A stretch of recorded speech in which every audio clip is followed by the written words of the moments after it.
Assalamualaikum warahmatullahi wabarakatuh. Perkenalkan, nama saya Abdul Rahman Asari. Saya sebagai petugas penyuluh pertanian di Kecamatan Tambak Dahan, Wilbinsus, Desa Tanjung Rasa, dengan luas areal 525 hektar dengan jumlah kelompok 9 kelompok tani. Terima kasih. Wassalamualaikum. Assalamualaikum warahmatullahi wabarakatuh. Waalaikumsalam warahmatullahi wabarakatuh. Saya lihat ini jumlahnya lebih dari 20 orang ya, tapi kok yang jawab salam pendengarnya cuma 3 orang. Coba sekali lagi yang semangat ya Bapak Ibu ya. Assalamualaikum warahmatullahi wabarakatuh. Waalaikumsalam warahmatullahi wabarakatuh. Pertama-tama marilah kita panjatkan puji dan syukur kepada Allah Subhanahu wa taala yang mana pada kesempatan siang hari ini kita dapat berkumpul di acara ini, mudah-mudahan dalam keadaan sehat semua. Amin. Amin. Mungkin sebelum lanjut ke materi, saya ingin berkenalan dulu. Karena ada pepatah bilang tak kenal maka tak sayang. Perkenalkan, nama saya Abdul Rahman Asari. Biasa dipanggil Abdul. Saya tugas di BPP Kecamatan Tambak Dahan, kebetulan megang Desa Tanjung Rasa ya. Saya lahir di Subang tahun 92, tepatnya di bulan April ya. Sebagai tema yang atau judul materi yang saya bawakan yaitu Trichoderma sp sebagai aktivator pengomposan jerami di lahan sawah ya. Nah, sebelum masuk materi, saya harap Bapak Ibu petani semuanya fokus ke saya. Tapi buat ibu-ibu jangan terlalu fokus ke saya, nanti takutnya nggak bisa tidur.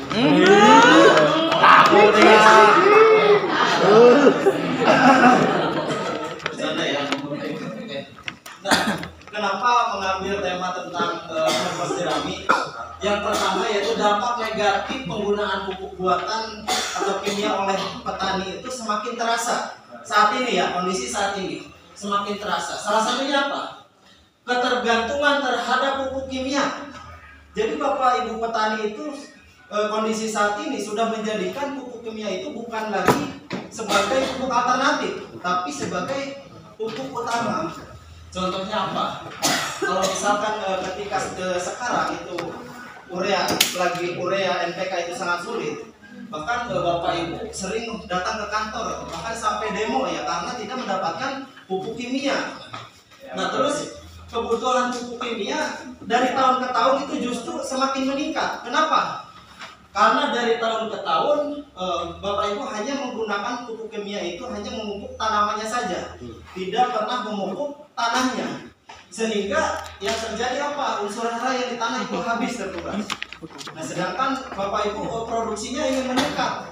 Nah, jadi dari tahun ke tahun juga produksi cenderung menurun kalau misalkan penggunaan pupuknya sedikit, karena hanya mengandalkan pupuk kimia saja ya. Nah, terus yang selanjutnya yaitu perubahan pada sifat fisik dan kimia tanah.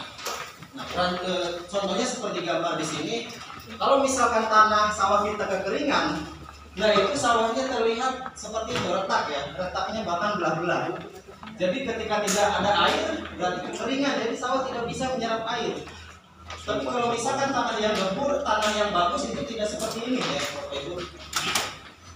Nah, terus saat ini pupuk kimia atau pupuk buatan harganya mahal juga sulit untuk didapatkan di pasaran saat ini ya. Apalagi sejak diberlakukannya kartu tani. Tentunya Bapak Ibu tidak memiliki kartu tani semua kan? Ada yang punya, ada yang tidak. Sedangkan yang punya saja masih kekurangan pupuknya. Ini apalagi yang tidak punya. Nah, lalu solusinya bagaimana? Yaitu harus meningkatkan kandungan unsur hara yang ada di tanah, yaitu dengan cara memberikan kompos ya. Kompos itu banyak. Ada kompos kotoran hewan, ada kompos macam-macam ya. Nah, saat ini sebetulnya kompos yang ini yaitu jerami.